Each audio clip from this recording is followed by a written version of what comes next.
ஒன்று வந்து தானுக்குட்டி. இவர் கூட உட்காந்து இவர் ஏதாவது நோண்டிட்டே இருந்தாவே எனக்கு ஹாப்பியா இருக்கு. என்னோட வினுக்குட்டி.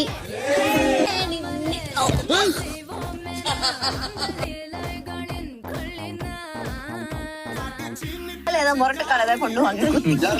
கூட கூட்டுவாப்பா, காலை வச்சு சுத்த பண்ண கூட சுத்துவாரு.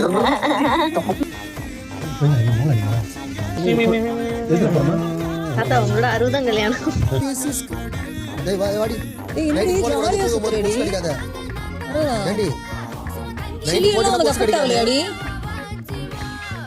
சொல்றான் கீஞ்சிட்டு இருக்குது, முட்டி ஆண்ட தேஞ்சிட்டு இருக்குது, மூக்கு கொஞ்சம் சாஞ்சிட்டு இருக்குது, மூஞ்ச பார்த்தா காஞ்சிட்டு இருக்குது. அண்ணன் தம்பிங்க யாருன்னா இருந்தா புத்திய சொல்லுங்கடா, பூச்சி மருந்த சோத்துல வச்சு சீக்கிரம் கொள்ளுங்கடா. மூதேவி மானத்தை வாங்குறியே அட்டு அரோரா மேக்கப் போட்டுன்னு. Like, share and subscribe.